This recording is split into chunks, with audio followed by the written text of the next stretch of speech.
making someone feel bad over the phone. And I'm not saying that to play up to anybody. I'm just saying that's how What would I feel you prefer, about it. ladies? Would you prefer? Why waste your time, and why waste your time? Well, I mean, if you dislike someone, I think it's different. If it's someone that's nice and they ask you out, there's no reason why you can't. I mean, you nice may back go to out them. with her and find that she's a very lovely person and has a wonderful personality, and over the phone she just came across as a real dud. That's right. And well, in my scenario, that way she has an opportunity To prove To herself. do that. redeem and, it. well, and I could probably do the same to her. So. Jeff's just a real nice guy, you know? We work together, so this is. All right, let's take that situation one step beyond. It's over the phone. Might be someone that you're not quite sure about this person, as you suggest, and you go to pick her up, and the door opens, and she is, to be charitable, not the physical type that you ever have in your life found yourself attracted to. What do you do then? I would, I'd still take a roll and try to make the best of it, you know? Church, if testing his students and having a seance is kind of sophomoric, I mean, real research is in the field, and the field is very vast. I think anybody who's been honest and intelligent, who's done research in the field for 5 or 10 years, had to have come across some of the psychic phenomena. If not, the guy is playing the game. But you just wonder from a psychological point of view, for instance, I know you can't equate it to this story, but remember All About Eve, the person with the split personalities. Right? I'm not negating All I'm that type of saying thing. is, could this be a psychological problem in some way? Absolutely. That somebody is trying to fill a void with a friend, an imaginary friend? Sure, that's why I ask questions like, are you on drugs? Are you having a mental breakdown? Are you on an ego trip? Yeah. Is it a financial situation? You ask those questions because they are necessary if you're an honest scientist. Yeah. But then again, what separates this gentleman from myself is I know ghosts exist.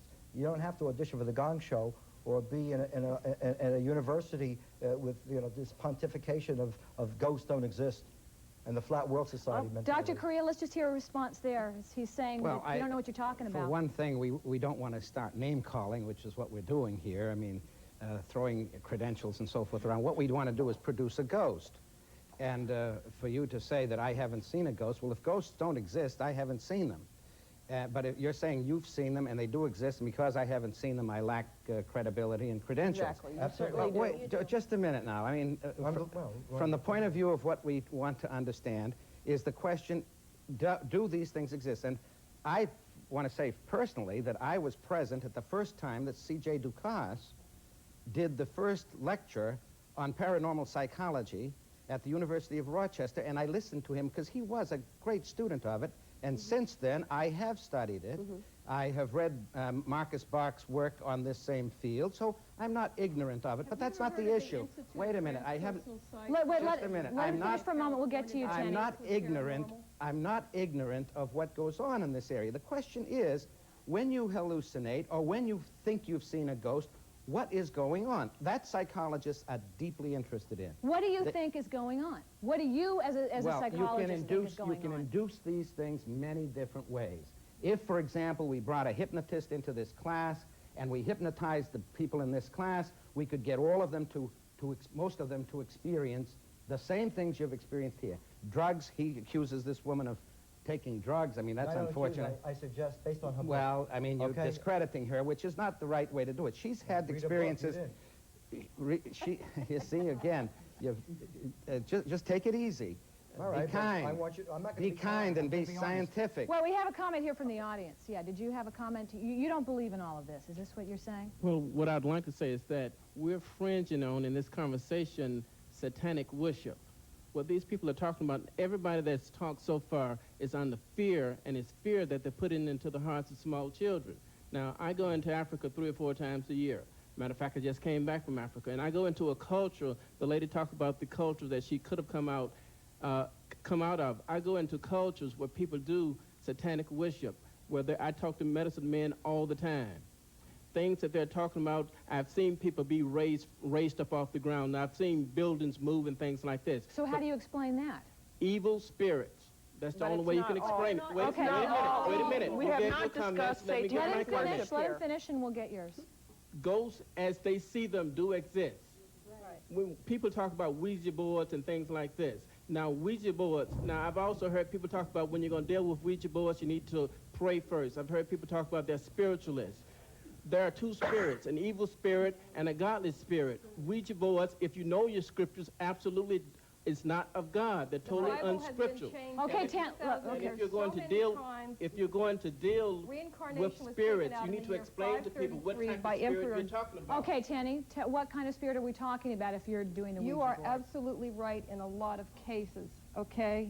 That isn't correct at all times. There are positive spirits that do come through and guide people. Usually ghosts in a home are there because they've got some sort of problem that is keeping them materialistically tied. There is an Institute of Transpersonal Psychology in Menlo Park, California, that is made up of professional people such as yourself that work with these type of experiences. They work with Eastern, Western philosophy, psychology. They work with things like Kundalini problems, near-death experiences, and ghosts. Okay, here's another comment. This is becoming an open field, and just because you have not gone to such seminars to educate yourself on it doesn't mean that this public has to believe exactly what you're saying is like infallible, because it's not. No, I'm not saying it's fallible or infallible. Hang on, Dr. Korea. Let's get one more comment from our audience on this. I have a problem with the fact that most spiritualists have a tendency to say that these spirits are good spirits. However, if they are Christians, that means they should believe in the Word of God.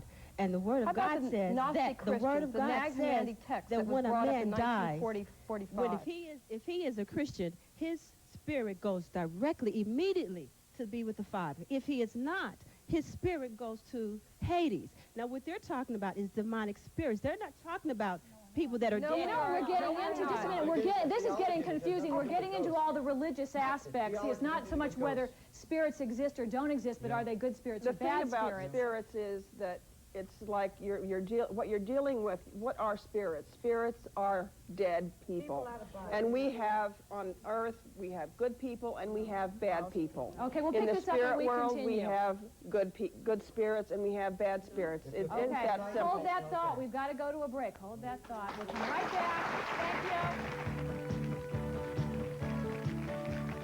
They turn from their professions and possessions to this New England seminary. See why many men are answering a midlife call to the priesthood on Evening Magazine tonight at 7:30.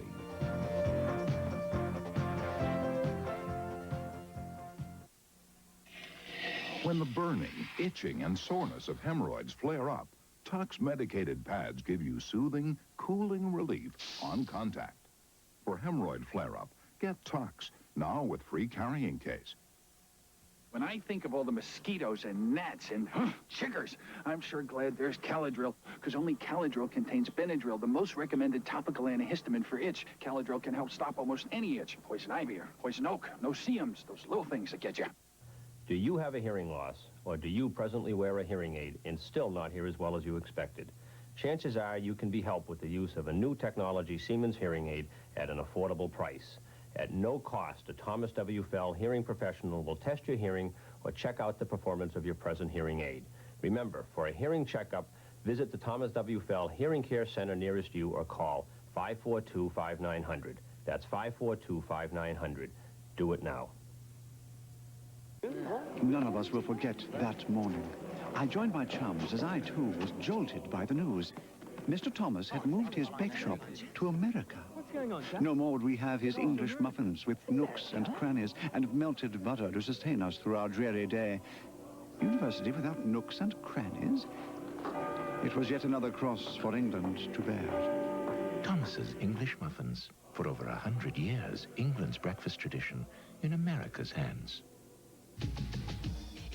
Hardly a career criminal, the legal system was going to make an example of this college student. Now the system that failed him has finally set him free. They got back my life.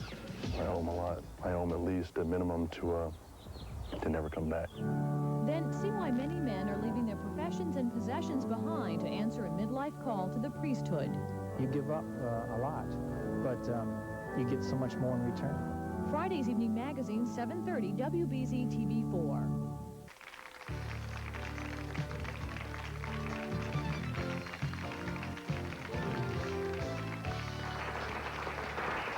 Ghosts aside for just a moment, we have a pitch here. June is wedding month, and next Wednesday on People Are Talking, we'll be taking a look at in-laws, da-da-da-da. For all of you about to be married, how well do you get along with your future in-laws? And if you are married and had a bad experience with your in-laws, but it turned out well, we want to talk to you. If you have anything to say about the in-law relationship, give us a call at 787-7109. And remember, that's next Wednesday's show. We want to hear from you. Picking up where we left off, I do want to ask one question. I'm a little confused. We hear about good spirits, bad spirits, ghosts. Norma, what is the difference between a ghost and a spirit? Okay, for one thing, there are homes that are infiltrated with just what they call evil. I don't call any ghost evil. I say disorientated. They've either died in a violent way, they don't realize they've died, or, you know, the whole gamut.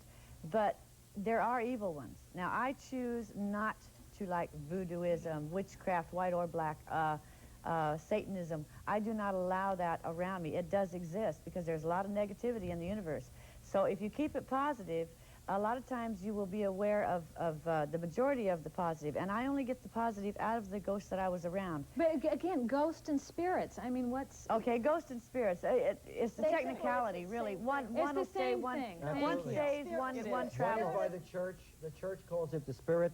The layman calls it a ghost, and Catholic calls it electromagnetic biochemical Entity. Entity is my favorite word. They prefer to be called spirits.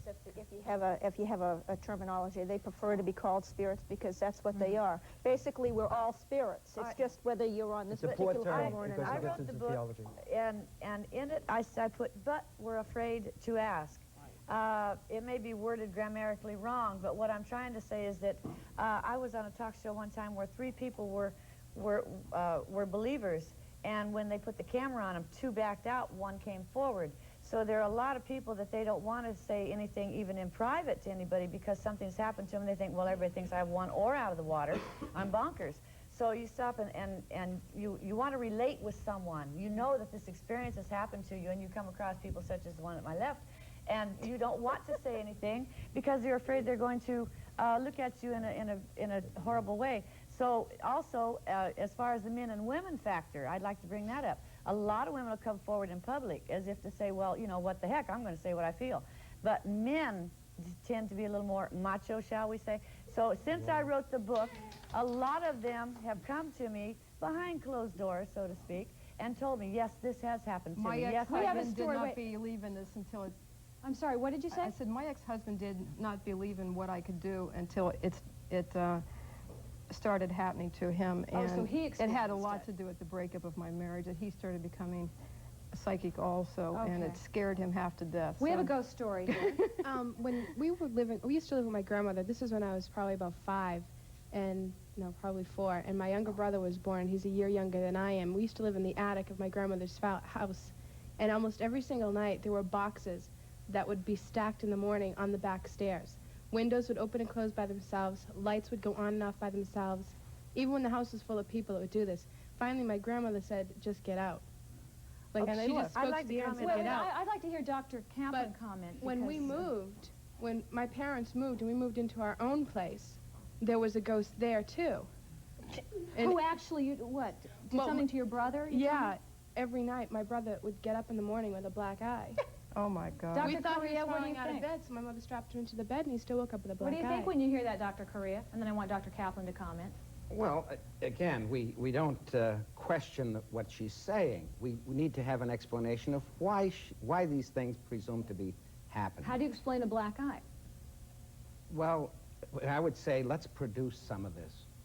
I mean, why do these ghosts, why don't they just show up in better form? I mean, they're so You want them to come here and be interviewed? Yeah, why doesn't one show up and be interviewed? I mean, I'd like to have him produce himself. The fact that they rattle dishes and make Ouija boards and pile up boxes, the fact that they're talking to little children, I mean, it's so inconsequential. And psychologists have studied it. It's inconsequential that her brother had a black eye when he woke up in the morning? I don't know what this is all about. Are you kidding me? And for you to say, for you to explain the black eye... I would come in and for you to explain the black eye by a ghost makes no sense. What do you say, Dr. Kaplan? But why do you wait, let's... How do you know how do you know a ghost hit him? Did the ghost say that he hit him? Was there a ghost? He said the ghost hit him. I am a ghost and I hit you. How was the child or the young person at the time? He was 4 when we moved. All right. He could have fallen mistakenly. He might have been influenced by television or something else. Could have been Halloween season. There are many possibilities. We had a history done on the house. Someone was murdered in the house. Wait, she said that somebody was actually murdered in the house. Well, why would a ghost blacken the kid's eye? Phenomena. Well, that's what we want to talk about. In a mental ward. I think this is an lock interesting the child issue, up? too, because we brought up That's the like fact ridiculous. that children are actually discussing it, saying, I saw a ghost. So That's right. This is what do we why tell people come children to about people this? like We'll talk me about about this this. other scaring guests. the heck out of children all over the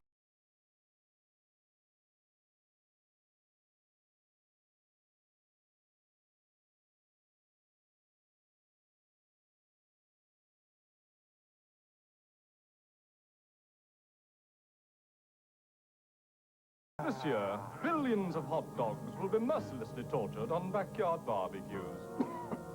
Billions more will be nuked or boiled into tasteless sponges. More enlightened Frank's fanatics, however, have discovered the Hot Dog Express by Waring. The easy-to-use hot dog cooker for delicious, evenly cooked hot dogs in just 90 seconds. Pass the Piccadilly, please. Hot Dog Express by Waring. Funny, doesn't look like a blender. My brother says it's hip to be square, and Elio's pizza's square. Really? And you break it up, and you stick it in a toaster thing, and tons of cheese goes blub, blub, blub. And the best part about Elio's is my brother has to make it for me, which is very convenient. Elio's Pizza from McCain. Easier, cheesier, crispier. And square. Tell me, am I right? Every night your family disappears to who knows where. At about 8:30, 9, what do we hear? Honey, I feel like a little ice cream. Am I right? Then you gotta try Rondo's. Rondo's are the perfect way to have a little ice cream. 2 bites big, 2 bites delicious. 15 luscious ice creams drenched in this unbelievable chocolate. Oh, now this is what I call quality time. Rondo's, 2 bites big, 2 bites delicious. Am I right? Hardly a career criminal, the legal system was going to make an example of this college student. Now the system that failed him has finally set him free. They got back my life. I owe them a lot. I owe them at least a minimum to never come back. Then see why many men are leaving their professions and possessions behind to answer a midlife call to the priesthood. You give up a lot, but you get so much more in return. Friday's Evening Magazine, 7:30, WBZ TV4.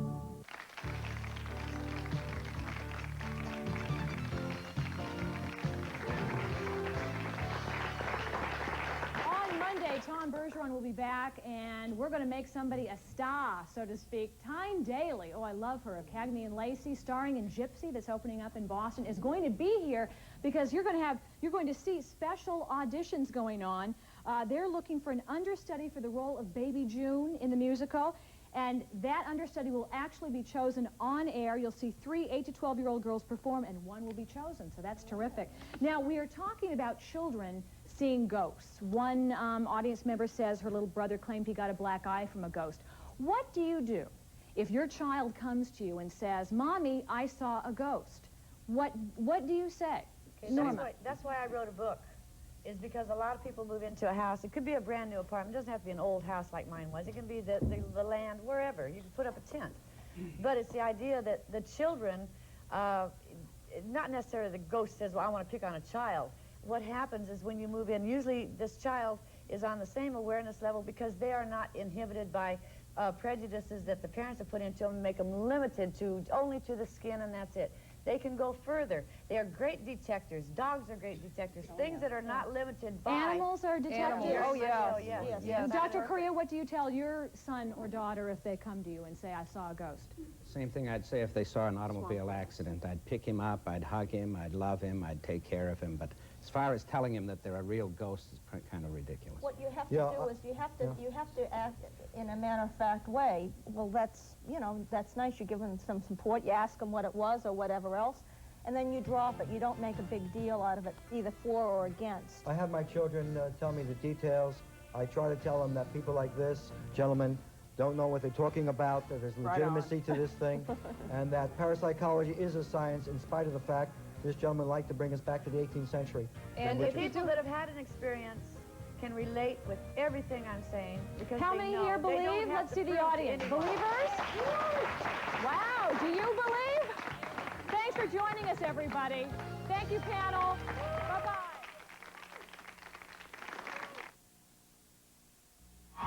WBZ TV4 presents the Great Wood Center for the Performing Arts on Friday, June 9th at 7:30. Don't miss a solo acoustic evening with Neil Young. This note's for you.